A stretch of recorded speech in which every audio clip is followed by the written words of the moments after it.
अस्सलाम वालेकुम। शरीफ खानदान ने, द हाउस ऑफ शरीफ्स, इन लोगों ने सारी जिंदगी इस अवाम के पैसे से सिर्फ और सिर्फ अपने लिए दरबारी, चपड़ासी और गुलाम पैदा किए।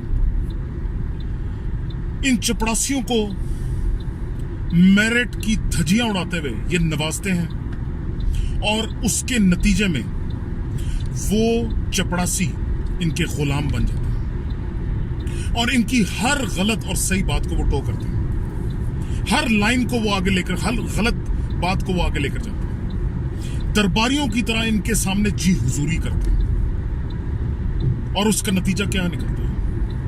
उसकी कीमत ये मुल्क, ये कौम अदा करता है। मेट्रो के ठेके हो, मेट्रो की इंस्पेक्शन हो, पीटीवी का चेयरमैन हो, पेमरा का चेयरमैन हो, हर जगह अपने चपड़ासी, अपने दरबारी, अपने गुलाम इन्होंने बिठाए इस मुल्क को तबाह करने के लिए, अपने एजेंडे को आगे लेकर जाने के लिए। और सबसे बड़ी सितम ज़रीफी यह है कि पैसा भी इस अवाम की जेब से ही जाता है। ये नीफा पोडरी औकात इसकी 2 टके की नहीं है। मतलब अगर लिटरली इस अपनी चेहरे पे ये शीशे में देखता होगा सुबह तो शायद मुंह उठा लेता होगा वहां से, क्योंकि उसको खुद डर लग जाता होगा। और उसकी हालत यह है कि वो उस गंदे लेवल पे जाकर वो खान साहब पे बार बार इल्जाम लगा रहा है कि वो उसकी असलियत, उसकी औकात, उसको जो नवाजा गया पैसा, वो नजर आ रहा है कि वो बोल रहा है, इसकी अपनी जबान नहीं है। ये कहता है इज्जत आने जाने वाली चीज है, मैंने अपने आकाओं को खुश रखना है। जो बनी गाला राजी की भी इसने सुप्रीम कोर्ट में जो इमरान खान के खिलाफ केस किया था वो खारिज भी हो गया। इमरान खान अल्लाह का कुछ करम है, उसमें सुरखरू हुआ, एक अदालत से अहल होकर वो बाहर निकला, सादिक और अमीन होकर बाहर निकला। इनकी नीयतों में फतूर था, खोट था, इनकी शैतानी दिमाग ने जो प्लॉट बनाया था वो अल्लाह ताला ने नाकाम बनाया। सुप्रीम कोर्ट ने अपनी हियरिंग के अंदर यह भी फरमाया कि यह दरखास्त बदनीति की बुनियाद पर जमा कराई गई, लेकिन चूंकि नवाजे हुए हैं, गुलामी का हलफ उठाया हुआ है, दरबारी होने की कसम खाई हुई है, इस वजह से चुप तो रह नहीं सकते। वो अंदर वो पैसे की गर्मी है, आग है जो खून को ठंडा होने ही नहीं देती। वो बार बार उबाले मारता है और ये बार बार एक घटिया से घटिया इल्जाम लेकर अपनी औकात, अपनी असलियत दिखाते हुए आवाम के सामने फिर बेशर्मों की तरह खड़े होते हैं।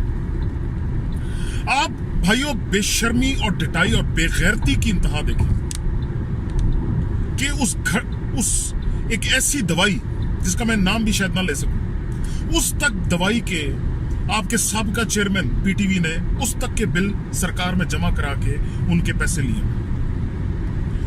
इस उम्र का इंसान, इस उम्र में इंसान को अपनी मौत नजर आती है, वो पैसे को पीछे, उसकी वो जो प्रायोरिटीज होती है उसमें पैसे को पीछे ले जाता है और वो अपनी आखिरत के बारे में फिक्र शुरू कर देता है। लेकिन पता नहीं कौन से ये आबे हयात पी कर आए हैं, किसने इनको कस्में वादे दिए हैं कि इन्होंने शायद मरना नहीं, तो इनको तो डर ही कोई नहीं है। इस वजह से बेगैरती, ढिठाई और बेशर्मी का इन्होंने बाजार गर्म किया। ये कहते हैं जब तक हमारा आका जिंदा है, लाते मार रहा है, हमने इसी का टट्टू बनना है और जब ये चला जाएगा तो इसके बच्चों का टट्टू बनना है। इन्होंने भी टट्टू बनना है, इनके बच्चों ने भी टट्टू बनना है। मेरिट और फहम की बात इनसे उम्मीद रखना वो बिल्कुल बेवकूफी है।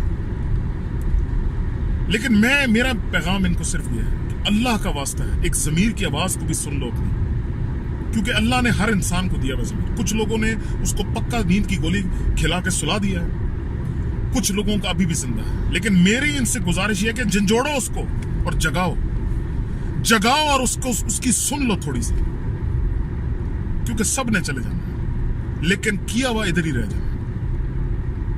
अल्लाह पाकिस्तान को इन नसूरों से पाक करे, इन बीमारियों से पाक करे, ان فسادیوں سے پاک کرے اور ہمیں آزادی دے.